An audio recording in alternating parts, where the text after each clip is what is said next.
You know, I always get nervous when we hit record on this sumbitch, and then I think, oh fuck, well, you know, what are people gonna think, you know, and shit like that. But you know what? I don't care. A fucking Batman movie, rated R, dude, is totally just killing it. And did your ears bleed at some point? Yes, they did. Yeah. Therefore, by process of elimination, I do not like John Jones. Knowledge? It's a silent K. Our language is pretty fucked up. Because you're a professional sleeper? Hell no, Anderson. He does the most badass Mexican on guitar of all time. Carlos Santana. Almost, maybe instrumentally. You can have it! It's all yours! I don't want it back! Dude, no, he can play the guitar and it'll sound like he's fucking your mother and you'll be alright. B2J. B2J, the podcast. Things entertainment, baby. What's up, everybody? This is B2J, the podcast, and we're coming to you live from the 209 Stockton, California. Knows how to party. Yes, thank you all. Thank you. I did it by myself today. I'm all by myself. And I'm still. Yeah, thank you all. Thank you. All right. So, we're all by myself today. Agent B, he always calls me Agent J. So, Agent B, I don't even know if that. Agent J is obviously a Men in Black thing. Men in Black being one of his favorite movies. So, there you go. Maybe that's why he says it. But anyways, I thought it'd be cool to do an episode today. And if I had to do it by myself, then here I am. I'm doing it by myself. I think I'll do a good job, right? No, maybe. Anyway. It was the week of SummerSlam was last week. And what I wanted to do was I wanted to roll out the B2J Super show idea and start doing shows daily. And we were going to have a Hell Week last week, and it was going to be awesome and epic, but things happened, and I'm going to give you guys the week of leading up to the SummerSlam Super. I was going to have a Hell Week. It was going to go Monday through Sunday, and we were going to do it. It was going to be great. I was going to do most of it by myself, a lot of the heavy lifting by myself, because Brian has to work. Anyways, here's what happened. Saturday and Sunday of last week was Stockton Con, and I was working on the show. I was going around. I was talking to Chavo Guerrero. I was talking to Vicky Guerrero. I was talking to Lita. I was talking to...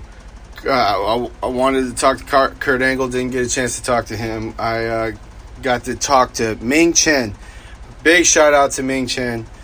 If I ever get out to Jersey, I definitely want to do a show with Ming Chen. Ming Chen is fucking awesome, you guys. He really put me over, put the show over. He walked up to the guy, and this automatically swole up my head real big. First thing out of his mouth is, "Bro, are you a wrestler?" And I'm like, "Dude, how do you even know I like wrestling?" Little did he know I do a podcast. He's a big podcaster. Friends of Kevin Smith.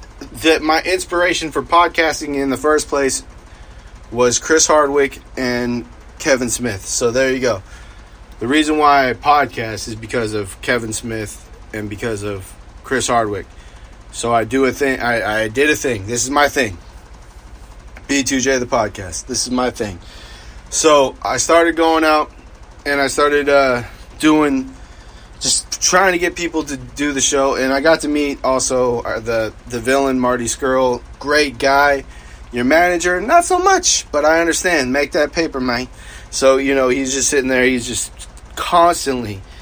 I'm sitting here like, dude, can I get a lead into my podcast? I've never asked anybody for anything like this. So this was my first day. And that was also because Ming Chen was like, hey, why don't you try walking up to Vicky Guerrero? Maybe she'll do a lead in for your show. Maybe she won't. Maybe she'll give you a podcast. Maybe she won't. But if you don't ask, you don't get it. So if you know, closed mouths don't get fed. And Ming Chen, it took a guy like Ming Chen, comic book man, the man who's actually in Kevin Smith's universe to really push me to do that. And thank you so much, man, dude. Quite the inspiration. It's quite the inspirational guy to get you there. So I guess he's got some big podcast thing in Jersey. I hope, I pray to one day check it out. So Monday, I went to work, Raw. It was a SummerSlam go home show. Wanted to make that a thing. I wanted to go there. Wanted to do a show on Tuesday for Raw, but little did I know, I went into Tuesday and that ended up being my last day of work. And I took 4 pages of notes for Raw and didn't do a show. That's on me though. So should have did one.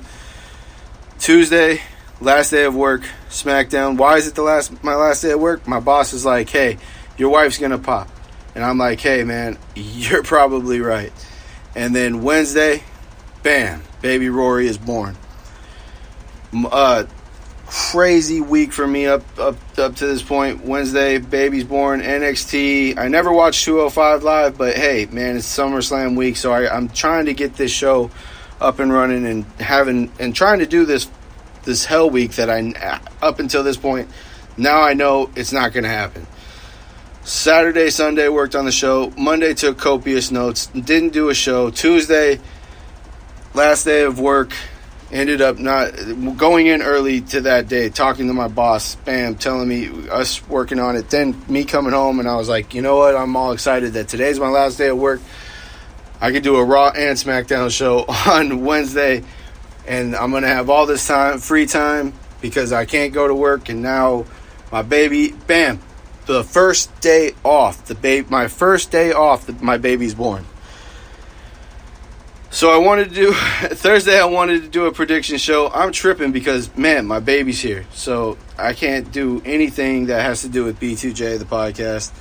And I had all these big, grandiose plans to put on a show and put on a good show and have one hell of a B2J week leading up to SummerSlam on Sunday. It ended up not happening. I got a gift out of it. My baby Rory, and she is amazing. She is beautiful. Thank you to everybody who's said, congrats. I appreciate all the love and all the prayers and all that. And she is a beautiful baby. The luckiest man in the world, man. I'm telling you. So Sunday was SummerSlam, and I wanted to have a watch along and the B2J post show, but man, everybody's in baby fever. So now I'm going to try this hell week post SummerSlam, and that's why I'm doing a show today. I wasn't going to do a show last Monday, so I'm starting this week ahead of the curve. Look for a show every day this week, you guys. Post Raw, post SmackDown. Shit, I might even do a post 205 Live. I don't even fucking know, but 205 Live, I hope is as good as everybody says it is. So just going to jump into this. We're leading into the AEW v WWE, their Super Showdown, and that's not to be mistaken for that stupid-ass show that happened in, I'm not even going to talk about it. Not even going to put any light on it. How about that? What I am going to do is I'm going to tell you what was good, what I liked about SummerSlam. I'm going to do that for you right now. What I liked, The Fiend. Bray Wyatt, you sumbitch, you fucking got me to sell on your shit. You are so, dude, you're fire right now. The Fiend it was so creepy, Undertaker-like when he came down. That lamp that he was with his face, that was creepy. Damn it, man! What a great mask! What a great gimmick! I can't sell that enough. What I wasn't ready for was Edge. Edge showed up. He landed a spear I haven't seen, and God, I hope that he's okay. He doesn't have any post injuries. I know that wasn't really anything, but damn it, when you're that age and that broken like Edge is, you just, hey, watch yourself, man.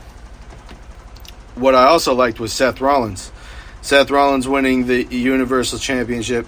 I hate the title, but I like that it's around a workhorse like Seth Rollins. And big ups to Brock, man. Brock put on a show. I made a remark yesterday that it was the first wrestling match I've seen Brock Lesnar in, and that's just because it's not 3 seconds long in Squash City. So, big ups to Brock. What I also liked was that the ladies tag team titles were defended. Let's get more of that. If you're going to have the belts, let's not use them like you didn't use the Intercontinental title yesterday at all on SummerSlam. And that used to be the workhorse title. But you guys want to just hide Shinsuke, I guess. So there's that. And that's what I didn't like, but we're not quite there yet. Last thing that I liked about the show is that you gave Roman Reigns a break. Now, everybody is going to sell it like this. Y'all blessed us with not putting Roman Reigns on the show. Well, I'm going to say it like this. Thank you for giving Roman Reigns a break. We needed it, and he needed it. How about that? So, Roman Reigns got a night off, and it was SummerSlam of all nights. So, that's crazy. What I did not like, and I'll end on this glorious B2J show. What I did not like was that WWE has a lot of the talent living in the land of obscurity, or the talent is still choosing to sit out. Luke Harper, Sasha Banks. And you have willing participants like Asuka, Shinsuke Nakamura, and a plethora of others that are not being utilized on these quarterly shows like the Core 4, SummerSlam, WrestleMania, Survivor Series, Royal Rumble. That's the Core 4. That's the quarterly shows, the big shows, and not the big show, because he's back too when you're not using him. He wants to be used. And you're using people like Goldberg. And you're using people like Trish Stratus. I mean, I'm glad that I got to see Edge, but I haven't seen Edge in years. And I just seen Trish Stratus at the all-women's pay-per-view, and which, again, I hope we get another one of those all-women's pay-per-views while we're on the subject. But anyway, I digress. Now, I'm not saying all these shows need Andre the Giant or Fabulous Moolah over-the-top rope battle royals, but get the creative under control. How about that? WWE, you're the biggest dog. Act like it. You're the biggest name in the game. Act like it. This is James of B2J, the podcast, and I am out of here.